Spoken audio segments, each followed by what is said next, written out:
I'm standing in my parents' living room, and something feels wrong. The air is thick with a tension I can't quite name yet. Mom and Dad sit on the couch like they're posing for a funeral portrait. Backs rigid, hands folded. Tatum perches on the ottoman, dabbing at her eyes with a crumpled tissue even though her mascara looks perfect. Garrett leans against the wall near the window, arms crossed, radiating the kind of confidence that comes from never having to face real consequences. "Thanks for coming on such short notice, sweetheart," Mom says. Her voice has that careful smoothness she uses when she's about to ask for something big. I lower myself into the armchair across from them, my work bag still on my shoulder. "You said it was urgent." Dad clears his throat but doesn't meet my eyes.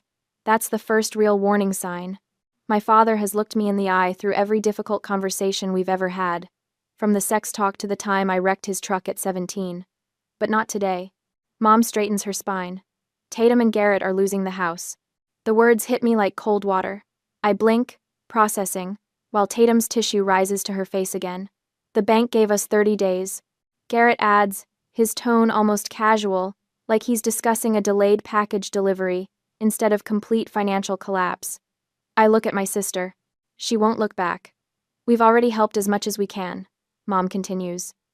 "We took $40,000 from our $401K last month." My stomach drops.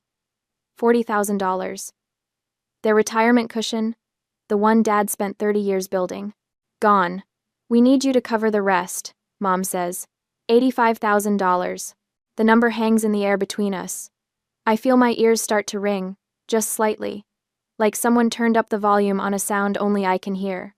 The room tilts, just a degree or two, enough to make me grip the armrest. $85,000. I repeat. "I know it's a lot," Mom says, and there's something in her voice that makes my chest tighten. Not apology, expectation, but family takes care of family. I glance at Dad again. He's studying the carpet like it contains the secrets of the universe. "I wanted to use the lake house as collateral," he says quietly. "But my credit?" He trails off, and I know without him saying it. The co-signed loan for Tatum 3 years ago, the one that destroyed his score when she defaulted. My gaze drifts across the coffee table, and that's when I see it. Tatum's handbag. Not just any handbag. A Valentino Garavani, cream leather with gold hardware. I know because a partner at my firm carries the same one. Retail price, $3,000. My eyes move to her hands, still clutching that tissue. Fresh manicure. Gel polish, intricate nail art. $60 minimum. Probably more. Then Garrett's key fob on the side table, catching the afternoon light. Ford Raptor logo gleaming. I know that truck. I've seen it in their driveway. Fully loaded, easily $70,000, and he leases it. The ringing in my ears gets louder. "When did you buy that bag?" The question comes out before I can stop it. Tatum's eyes widen. "What?" "The Valentino. When did you buy it?" She looks at Mom, then Garrett. "It was a gift. For my birthday." "Your birthday was 2 months ago." I keep my voice level. Professional. The same tone I use when I'm reviewing financial statements and the numbers don't add up. 2 months ago, and you were already behind on the mortgage? Garrett pushes off the wall. "Look, we had some unexpected expenses." "What kind of expenses?" The room goes quiet. Mom's jaw tightens. I can see her recalculating, realizing this isn't going according to script. Something shifts inside me, like a lock clicking open. I think about the 4th of July barbecue when I was 17. All the aunts and uncles gathered around the picnic table while I picked up empty beer cans and paper plates. Mom's voice carrying across the yard. "Tatum is the star who needs a stage. Kylie? She's the foundation. She'll always be there to hold everything up when it falls." Everyone had laughed. I'd laughed too, because that's what you do when your role is assigned in front of 20 people. You smile and you pick up the trash, and you hold everything up. I'm 32 years old, and I'm still picking up trash. My hands start to tremble, so I press them flat against my thighs. I need full access to every bank account and credit card statement before I transfer anything. Mom's face goes blank with shock. This wasn't in the script. "Excuse me?" Tatum's voice pitches up. "You don't trust your own sister?" "I trust data." My voice surprises me with its steadiness. "No access, no money." Garrett steps forward, his expression shifting into what I recognize as his explaining to the simple woman face. "Kylie, I think you're misunderstanding the situation. This is about family, not some corporate audit. I'm a forensic accountant. I stand, and he actually takes a step back. I audit corporations for a living. If you want $85,000 of my money, I audit you first. Honey, Mom starts, but I'm already moving toward the door. Send me the login credentials for everything. Bank accounts, credit cards, investment accounts. Everything. I pause with my hand on the doorknob. Or the bank forecloses, and you figure it out yourselves. I walk out before anyone can respond, before Mom can deploy the guilt, before Tatum can cry real tears, before Garrett can mansplain finance to someone who makes twice his annual income. My car feels like a sanctuary. I grip the steering wheel, knuckles white, and just breathe for a moment. My whole body is shaking now, adrenaline flooding my system. But underneath the fear, underneath the lifetime of conditioning that screams at me to go back inside and apologize and write the check like a good daughter, there's something else. Something that feels dangerously close to freedom. I call Mom the next morning, coffee in hand, staring at the city skyline through my kitchen window. My voice comes out soft, compliant. Exactly what she expects to hear. Mom, I want to help. The words taste like copper. I just need the login credentials to structure this properly. Minimize tax implications for everyone. There's a pause. I can practically hear her recalculating, deciding whether to trust this sudden cooperation. Of course, sweetheart. Relief floods her voice. Victory. I'll text everything over right now. Thanks, Mom. I hang up before she can say anything else, before the performance cracks. Ezra watches me from the doorway, mug in hand. He's seen this before. The shift. The way my shoulders square and my jaw sets. He calls it my forensic accountant mode. You okay? He asks. I will be. My phone buzzes. A text from Mom. Screenshots of login credentials, passwords, security questions. Everything laid out like a gift, because she thinks she's won. I settle at the dining table, laptop open, legal pad ready. Ezra sits across from me, quiet support. The first account loads, joint checking for Tatum and Garrett. 3 hours disappear. The spreadsheet grows with each transaction I flag. My handwriting gets smaller, tighter, more controlled as the evidence mounts. Cabo San Lucas Resort and Spa. $12,000. 3 months ago. The same month their mortgage payment bounced. I pull up Garrett's freelance tax return from last year. There it is, buried in Schedule C deductions. Business conference. The IRS would have a field day with this one. Ezra. My voice sounds hollow. Look at this. He leans over, reads the screen. His face hardens. They went to Cabo while they were defaulting on their mortgage. It gets worse. I open another tab. Crypto Futures LLC, a company that no longer exists, according to a quick search. $30,000, transferred in 3 separate chunks over 2 months. All from their joint account. All losses. Did Tatum know? Ezra asks. I scroll through her individual credit card statements. Designer purchases, spa treatments, subscription boxes. Nothing about crypto, nothing about investment losses. I don't think so. But that almost makes it worse. Garrett gambling away $30,000 in secret, while Tatum maxed out credit cards on handbags. The pattern becomes clear as I work backward through 6 months of statements. Minimum payments on everything, late fees stacking up, interest compounding, and yet, $5,000 at Nordstrom, $4,000 at Sephora, $3,000 for new living room furniture. They were spending like people who'd already won the lottery, not people drowning in debt. I close the tab, the glow of the screen stinging my tired eyes. The evidence is irrefutable. The Cabo trip, the crypto, the lies.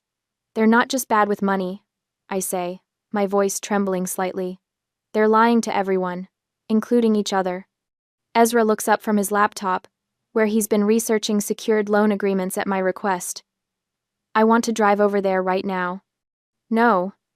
Kylie. No. I close the laptop, stand up, walk to the window. The printouts are spread across the dining table behind me, a paper trail of systemic exploitation. I'm not confronting them until I have legal leverage. What are you thinking? I turn back to face him.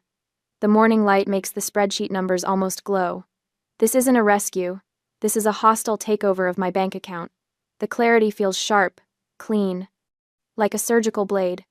They've already burned through Mom and Dad's retirement. I'm next. And if I write this check, there will be another emergency in 6 months. And another. They'll bleed me dry. Ezra crosses his arms. So what's the play? I'm not saving them. The words feel good. True. I'm restructuring them. He nods slowly. You need a lawyer.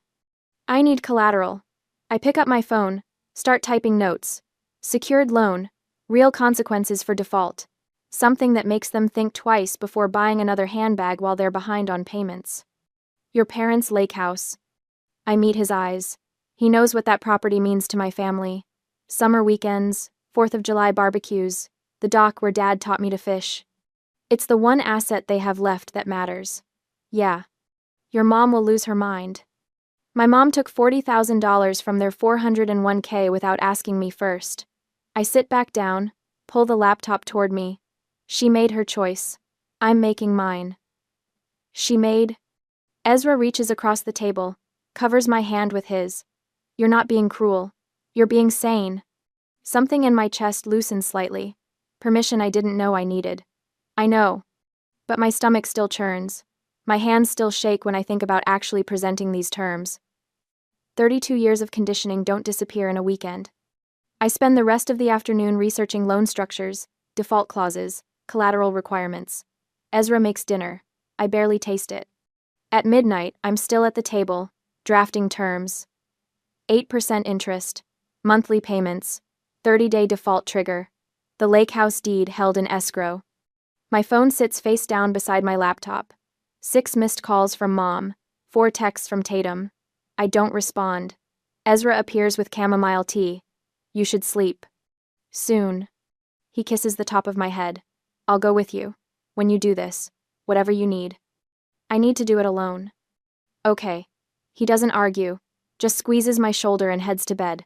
I save the document, close the laptop, stare at my reflection in the darkened window. The foundation they built their expectations on is shifting. They just don't know it yet. The Facebook notification pops up on my phone Tuesday morning while I'm reviewing quarterly statements at my desk. Mom has posted a photo.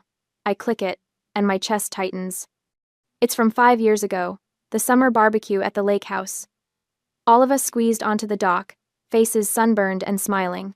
Dad's arm around Mom's shoulders. Tatum and me flanking them, looking like the picture of sisterhood. The caption reads, "Family sticks together through everything. Family first." She's tagged me, publicly. My phone buzzes, a text from cousin Rachel, who I haven't spoken to in 3 years.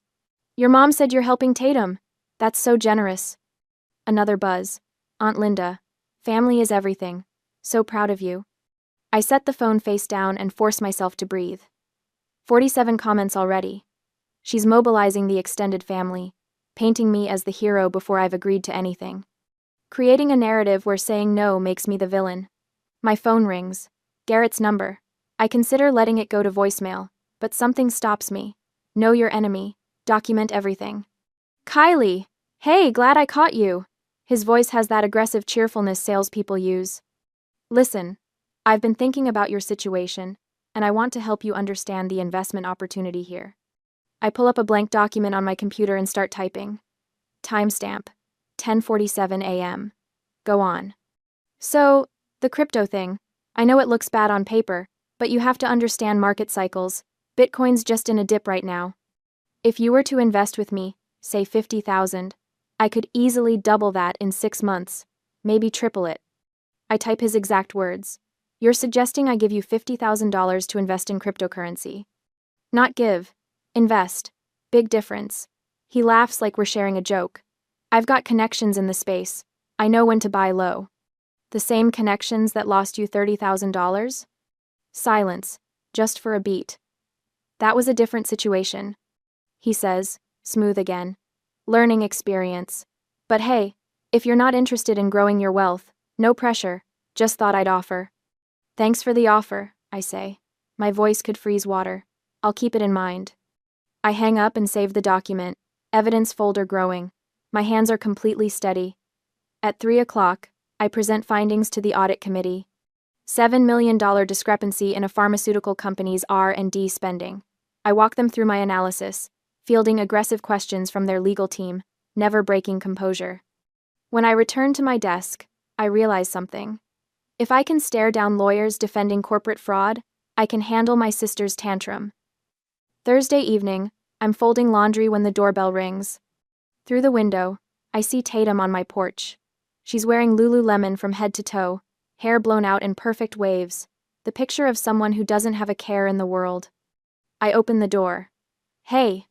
She breezes past me without waiting for invitation. I was in the neighborhood, thought I'd stop by. My neighborhood is 40 minutes from hers. She wasn't just passing through. Want some coffee? I ask. No, I'm doing this whole no caffeine thing. She settles onto my couch, tucking her legs under her like this is her house. So, I wanted to talk about Sunday. I sit in the armchair across from her. Wait, Mom's really stressed. She continues. Like, really stressed. And I know you're mad about the whole money thing, but you have to understand. Mom and Dad have sacrificed everything for us. Everything. The word lands like a slap. Sacrificed. Something flashes through my mind. Sitting in Dr. Morrison's office when I was 14, my jaw aching. Metal expander they'd installed 6 months earlier, pressing my teeth apart. He'd taken new x-rays, studied them, shaken his head. The crowding is getting worse, he'd said. We need to move forward with braces. Sooner rather than later. Mom and Dad in the hallway afterward, their voices low, but I'd heard anyway. $4,200. We just don't have it right now, sweetie. I'd worn that expander for another year, metal digging into my palate, headaches every night, smiling with my mouth closed in every school photo. 2 months after that appointment, Tatum had come home with forms for elite cheer camp. 2 weeks in Colorado, specialized coaching, Olympic choreographers. It could really take my career to the next level, she'd said. She was 12. The camp cost $4,200. Exactly.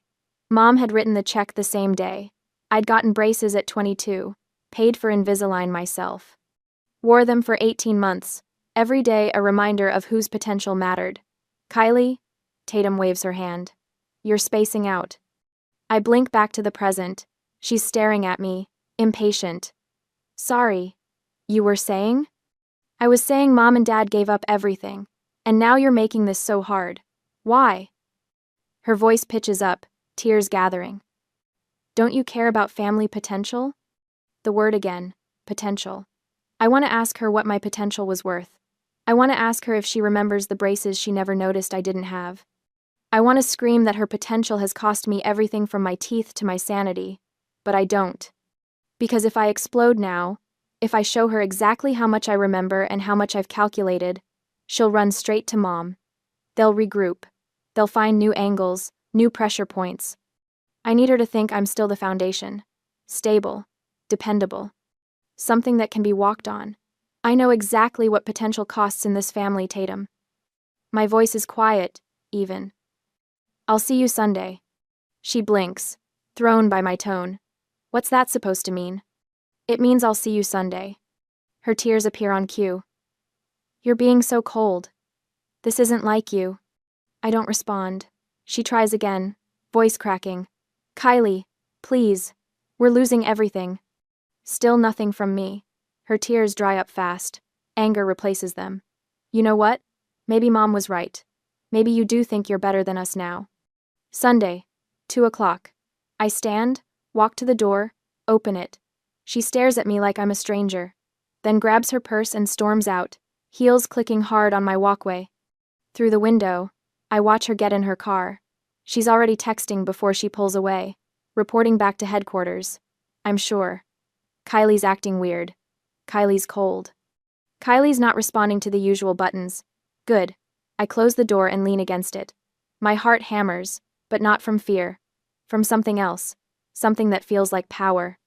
When Ezra gets home an hour later, he finds me on the couch with a glass of wine, staring at nothing. Rough day? He sits next to me. Tatum stopped by. His jaw tightens. And? I tell him about the visit, about her performance, about the memory I didn't share. You know they're going to escalate, right? He says when I finish. Let them. I take a sip of wine. I've seen their finances. Every card they're holding. They're playing poker. and I can see their hand reflected in the window behind them. So what's your move? Sunday, I give them exactly what they asked for. I turn to look at him, just not in the form they expected. He studies my face. You have a plan. I have a complete financial picture they don't know I possess. I smile, and it feels cold even to me. I have the capital to buy their debt and their obedience. Kylie. They think I'm the foundation. I set down my wine glass. Foundations don't bend, Ezra. They crack everything built on top of them. My phone buzzes on the coffee table. Mom calling. I let it go to voicemail. Watch it ring until it stops. Then I pick it up, open my notes app, and start typing. Loan terms non-negotiable. Ezra reads over my shoulder as I write. He doesn't try to stop me. Friday morning, I sit at my kitchen table with my laptop open and a cup of coffee going cold beside me. The cursor blinks in the empty email draft, like a metronome counting down to something inevitable. Ezra leans against the counter, watching me. You sure about this? They need to think they won. My fingers hover over the keyboard. If they suspect I'm setting a trap, they'll lawyer up or run. I type carefully, choosing each word like I'm defusing a bomb. I've liquidated some assets. I will be there Sunday at 2 p.m. with the solution, vague enough to sound defeated, specific enough to lock them into a timeline. That's it? Ezra reads over my shoulder.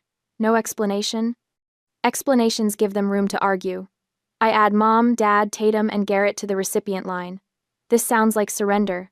That's what they're expecting. My finger hovers over the send button. Once this goes out, there's no turning back. They'll celebrate. They'll spend money they don't have, and I'll document every cent. I click send. The email whooshes away, and something settles in my chest. Not peace exactly. More like the calm before controlled demolition. Phase 1 complete. I close the laptop. Now I wait for them to hang themselves. 20 minutes later, I'm in my car heading to the office when my phone rings. Mom's name lights up the screen. Right on schedule. She couldn't even wait an hour. I let it ring 3 times before answering. Can't sound too eager. Hi, Mom. Kylie, sweetheart. Her voice drips with relief. I got your email. I make my voice soft, apologetic. The daughter she wants me to be. I've been thinking about what you said. About family. I knew you'd come around. There it is. That smug satisfaction like she's won a game I didn't know we were playing. Your father and I raised you right. My jaw clenches, but I keep my tone gentle. Family is family. I'll help. Sunday at 2? Sunday at 2. I'll bring everything. The silence on her end feels different now. Victorious. She thinks she's broken me. Thinks I've finally accepted my role as the foundation that holds up everyone else's mess. We're so proud of you, honey, she says, and I have to swallow the bitter laugh building in my throat. See you Sunday, Mom. I hang up before she can say anything else. My hands are steady on the steering wheel, but my heart pounds with something that feels dangerously close to rage. By lunch, the family group chat explodes. I'm not on it anymore. Haven't been since I asked for their financial records, but I know it's happening. I can feel it in the air, like static before lightning. What I don't know is that Mom types exactly what I predicted. She's bringing the money Sunday. Tatum responds with 4 champagne emojis and a party popper. Garrett's message is simple. Knew she'd fold eventually. But I do know this. They haven't changed a single password. Not one. They think I got what I needed last week and moved on. They have no idea I'm still watching. That evening, I'm making dinner when the notification pops up on my phone. Garrett's credit card. The one linked to the app I still have access to. My pulse quickens as I open it. $400. Blackstone Steakhouse. Party of 4. Processed 17 minutes ago. I set down the knife I'm using to chop vegetables and stare at the screen. They're celebrating. Right now. Probably toasting to family and responsibility and whatever other lies they tell themselves. Ezra comes up behind me, sees my face. What is it? I turn the phone toward him. They're spending money they don't have because they think my check clears Monday. He reads the transaction, and his expression darkens. $400 for dinner when they're 30 days from foreclosure. To them, it's a victory lap. I screenshot the charge, save it to my evidence folder. To me, it's Exhibit C. Saturday morning brings another notification. $350. Wave Rider Jet Ski Rentals. Deposit for next weekend. I'm sitting on my back deck when it comes through, and I actually laugh. The sound surprises me, sharp and cold in the spring air. They just spent $750 in 18 hours, I say to Ezra, who's reading the newspaper beside me. On celebration, on assumption. That's sociopathic. He puts down the paper. They have no concept of consequence. They've never had to have one. I add the jet ski receipt to my folder. Every time they've been reckless, someone saved them. Dad, Mom's 401k, now me. Except you're not saving them this time. No, the word comes out harder than I intended. I'm restructuring them. He reaches over, takes my hand. You okay? Am I? I think about that question while I watch a cardinal land on the fence. 24 hours ago, I sent an email designed to manipulate my own family. Now I'm documenting their spending like a detective building a case. None of this feels like something a good daughter would do. But good daughters get bled dry by people who love the foundation more than the person. They just spent $750 they don't have because they assume I'm bailing them out. I say finally, that's all the confirmation I need. Saturday evening, I sit at my dining table with everything spread out before me. The 3-ring binder Ezra bought me yesterday sits in the center, navy leather with gold corners, professional, serious. Tab 1, financial evidence. Every transaction, every lie printed and highlighted. The Cabo trip, the crypto loss, the designer handbag, and now, the steak dinner and the jet skis. A timeline of irresponsibility that would make any auditor weep. Tab 2, loan terms. The document my attorney reviewed yesterday, the one with what she called the chokehold clause. 8% annual interest, above market rate but not usurious.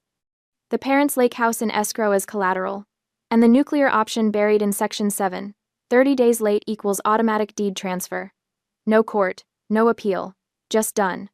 Tab 3, the quitclaim deed, pre-drafted and ready for signatures. I review the terms one final time, my professional brain checking for loopholes they might exploit. The Ford Raptor must be sold within 60 days, proceeds applied to principal. Tatum must accept the receptionist position I arranged through a colleague. Full-time, no exceptions. Let them enjoy the steak dinner. I murmur, closing the binder. It's the last one I'm paying for. Sunday morning arrives with perfect weather. Sunny, 72 degrees, not a cloud in sight. The kind of day that makes you think good things are possible. I dress in my charcoal power suit, the one I wear for difficult client meetings. White blouse, minimal jewelry, low heels. I look like what I am, someone who means business. Ezra offers to come for the 3rd time. You shouldn't face them alone. This is something I need to do alone. I pick up the leather portfolio, feel its weight. They need to see that I'm not the foundation anymore. I'm the architect. The drive to my parents' house takes 20 minutes. I play Vivaldi, letting the precise mathematical beauty of Baroque music steady my nerves. My breathing stays even, controlled. When I pull into the driveway, Garrett's Ford Raptor gleams in the sun, freshly washed. I park behind it and think, enjoy it while it lasts. 30 days until it goes on the market. 60 days until someone else is making the payments. Through the living room window, I can see them gathered, the same configuration as 2 weeks ago, when this all started. Mom and Dad on the couch. Tatum on the ottoman, Garrett by the window, but their postures are different now. Relaxed, confident. Mom is laughing at something Dad said. Tatum scrolls through her phone, probably already planning how to spend money that isn't hers. Garrett leans back with his arms behind his head, the universal pose of someone who thinks they've won. They have no idea what's coming. I pick up the portfolio, check my reflection in the rearview mirror. My face is neutral, professional, unreadable. The face I've spent 12 years perfecting in conference rooms and depositions. I walk to the front door. Through the glass, I see Mom notice me, see her face light up with that welcoming smile. The doorbell echoes through the house. The door opens. Mom's smile is wide, genuine, relieved. Come in, sweetheart. We're so glad you're here. I step across the threshold, portfolio in hand, and the trap clicks shut behind me. The living room looks exactly the same as it did 2 weeks ago. Same beige couch with the faded floral pattern. Same coffee table with the water ring Dad never got around to fixing. Same family photos arranged on the mantel, frozen moments of a version of us that maybe never existed. Mom and Dad sit on the couch in the exact positions they occupied during that first meeting. Tatum's on the ottoman again, but this time she's not bothering with the tissue. Her posture is relaxed, confident. Garrett stands by the window, and I can see his reflection in the glass. He's smiling. They think they've won. "Coffee, sweetheart?" Mom asks, already half standing. "No, thank you." I set the leather portfolio on the coffee table with a soft thud that somehow fills the entire room. Mom settles back down, glancing at the portfolio like it might contain a large check. Which, in a way, I suppose they think it does. I take the armchair across from them, the same one I sat in 2 weeks ago, when my hands were shaking and my throat was tight with the effort of not crying. My hands are steady now. My throat is clear. "Before we proceed," I say, "I want to show you something." I open the portfolio and remove the first document. Bank statement, printed on heavyweight paper, my name at the top in bold letters. I slide it across the coffee table. Tatum leans forward. Her eyes go wide. $1.2 million, I say, watching her face. Net worth. I wanted you to understand that I can help. The question has always been, on what terms? Mom's expression shifts into something that looks like satisfaction, maybe even vindication. See? This is what happens when you're responsible. This is what the foundation is supposed to do. Garrett leans in too, and I can practically see the calculator running behind his eyes. Dollar signs reflected in his pupils. "Jesus, Kylie," he says. "I had no idea you were sitting on that kind of capital. We could really leverage this into something." I'm not finished. My voice cuts through his, sharp and clean. He stops mid-sentence. I pull out the second document. Transaction history. 3 pages stapled together. Certain entries highlighted in yellow. I slide it across the table next to the bank statement. $12,000. Cabo Resort. 3 months ago. Silence drops like a brick. $30,000. Crypto Futures LLC. Total loss. Hidden from everyone, including Tatum. Garrett's face goes pale. Tatum turns to look at him, confusion knitting her eyebrows together. $400. Blackstone Steakhouse, Friday night. $350. Wave Rider Jet Ski Rentals. Deposit. Yesterday. The air in the room changes. It gets heavier, harder to breathe. Nobody moves. You spent $12,000 on vacation while you were missing mortgage payments. My voice stays level, clinical. The same tone I use when I'm presenting findings to a board of directors. Garrett lost $30,000 in cryptocurrency and never told anyone.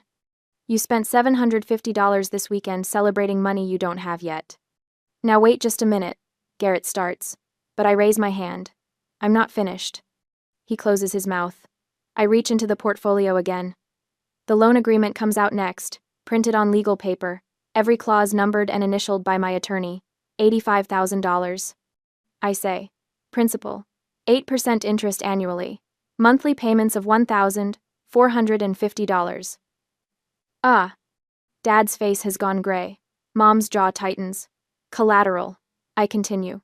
The lake house. Quitclaim deed to be signed and placed in escrow immediately. What? Mom's voice comes out strangled. If payment is more than 30 days late, ownership transfers to me automatically. No court proceedings necessary. I pull out the final documents. The deed, prepared by my attorney. 2 copies, both requiring signatures. Additionally, the Ford Raptor will be sold within 14 days, with proceeds applied directly to principal. Tatum will accept the receptionist position I've arranged at my firm. Salary $42,000 annually. She starts Tuesday. Tatum makes a sound that's somewhere between a gasp and a sob. This is extortion. Mom's face has gone red, her voice rising. You can't do this. No. I meet her eyes and don't blink. Extortion is draining your parents' retirement fund, then demanding your sister fund your lifestyle. This is a secured loan with market rate interest and appropriate collateral. Sign it or don't. Those are your options. You can't take Mom and Dad's house. Tatum's voice cracks, and these tears look real. That's their home. I'm not taking it. I'm securing it. Make your payments. You keep the house. Miss a payment. The house becomes mine. I pause. Given your track record, I'd say the collateral is appropriate. Dad sits frozen, staring at the deed like it might burst into flames. His hands rest on his knees, fingers trembling. Your father and I raised you better than this. Mom's voice has that edge of desperation now, the one that used to make me immediately backtrack and apologize. You raised me to be the foundation. The words come out cold, each one deliberate. You told me that at the barbecue when I was 17. Remember? Tatum was the star. I was the foundation. Mom's face changes. Recognition, then something that might be shame, flickering across her features before hardening back into anger. Foundations are cold, hard, and immovable. I continue. They hold everything up. You wanted a foundation? I lean forward. Here I am. I push the deed and pen across the table. The pen rolls slightly, coming to rest against the paper with a soft click. Sign, or the bank forecloses tomorrow, and I buy a boat with my $85,000. The seconds stretch out. 5 of them, maybe more. Garrett looks at Tatum. Tatum looks at Mom. Mom looks at Dad. Nobody has a counteroffer. Nobody has leverage. Nobody has another option. Dad picks up the pen first. His hand shakes so badly I can hear the pen scratching across the paper. He signs both copies, then sets the pen down like it weighs 50 pounds. Mom takes longer. She stares at the document, her jaw working, probably running through every possible alternative and finding none. Finally, her hand moves. The signature is tight, angry, each letter pressed hard into the paper. I collect the documents and slide them back into the portfolio. Every page, every signature, every clause that binds them to me instead of the other way around. Payment schedule starts next month. First payment due on the 1st. Don't be late. I stand and smooth my jacket. One more thing. Tatum, your interview is Tuesday at 9 a.m. The address is in your email. Don't miss it. I walk to the door. Nobody tries to stop me. Nobody says a word. My car is still warm from the drive over. I sit in the driver's seat, both hands on the steering wheel, and just breathe. In through my nose, out through my mouth. My chest feels tight, but not from panic, from relief. I pull out my phone and text Ezra. 2 words. It's done. The radio comes on when I start the engine. Classical station. Something by Bach, precise and mathematical and perfect. I drive home through the late afternoon sun, and somewhere between my parents' driveway and my own, the tightness in my chest finally releases. I don't need their approval anymore. I have their signatures. 6 months later, my dining room feels like it belongs to someone else. 8 friends sit around the table, voices layered over each other in the way that only happens when people feel safe. Wine glasses catch the overhead light. Ezra stands at the head, raising his tumbler with a grin that makes the corners of his eyes crinkle. To boundaries, he says. To chosen family. To living authentically. I lift my glass, and the chorus of agreement washes over me. These are people who earned their place here. My colleague Sarah, who stayed late 3 nights running when I was buried in depositions. Marcus and his husband, who threw me an impromptu celebration when my promotion came through. Not one of them has ever asked me to fix their financial disasters. The walls around us hold no family photos. I took those down in February. Now there are landscapes from the Colorado trip Ezra and I took in April. A sunset over the Pacific from our long weekend in San Diego. Travel memories that belong to us, not ghosts of obligation. Sarah refills her wine and laughs about her roommate drama. He keeps leaving dishes in the sink for days. I'm about to lose my mind. Marcus grins at me. Maybe he should move in with Kylie. She's got space. The joke hangs in the air for half a second. 6 months ago, that sentence would have sent ice through my veins. The memory of Tatum and Garrett, bags packed, standing in my parents' living room with expectant faces. Now I just laugh. The sound comes easy, no tightness in my chest. Never again. I learned that lesson thoroughly. Everyone chuckles, and the conversation rolls forward. No one knows how much weight that statement carries. No one needs to. Later, after the last guest leaves and Ezra loads the dishwasher, I tell him about the week. The promotion became official on Tuesday. Lead forensic auditor, my own division, my name on the door in brushed metal letters, $195,000 a year. You earned it, he says, wiping down the counter. I did. Not by holding anyone else up, by being excellent at what I do. The next morning, Sunday, I sit on the back deck with coffee and my journal. The city skyline stretches beyond the railing, buildings catching the early sun. My phone buzzes once against the wood table. Payment received. $1,450.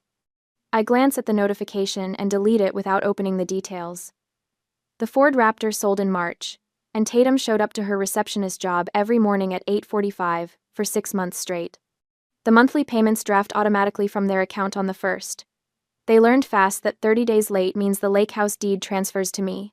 No negotiation, no court. The coffee is still hot. I write in my journal, the pages filled with thoughts I'm finally brave enough to name. They called me the foundation for 17 years. Foundations hold everything up, but they're also what you build on top of, and eventually abandon when you move on. I'm not their foundation anymore. I'm my own architect. I look out at the view. The mortgage on this house is manageable. My retirement accounts are untouched. Ezra and I are planning a trip to Ireland next spring. None of this would exist if I'd written that check in April. The sliding door opens behind me. Ezra steps out with his own mug, kisses my temple without a word, and settles into the chair beside me. His hand finds mine on the armrest. We sit in silence, the kind that doesn't need filling. My phone stays face down on the table. Whatever messages might arrive today can wait. Probably nothing urgent anyway. Joyce's texts have become infrequent and transactional. Payment confirmed. Tatum received her schedule. Always polite, always distant. Exactly what I need. Inside the house, visible through the glass door, photos line the shelves. Friends at dinner parties. Ezra and me on hiking trails. My team at the firm, celebrating a major case win. Chosen, family. People who show up because they want to, not because they're extracting something. The sun climbs higher. Somewhere across the city, my parents are probably having breakfast. Tatum is likely sleeping in, resenting the alarm that will wake her for another week of work she feels is beneath her. Garrett is probably scheming his next big opportunity, the one that will finally pan out. I sip my coffee and feel nothing about any of it. The foundation they built their lives on cracked that Sunday in April. What I built in its place is mine, solid, immovable, designed exactly the way I wanted.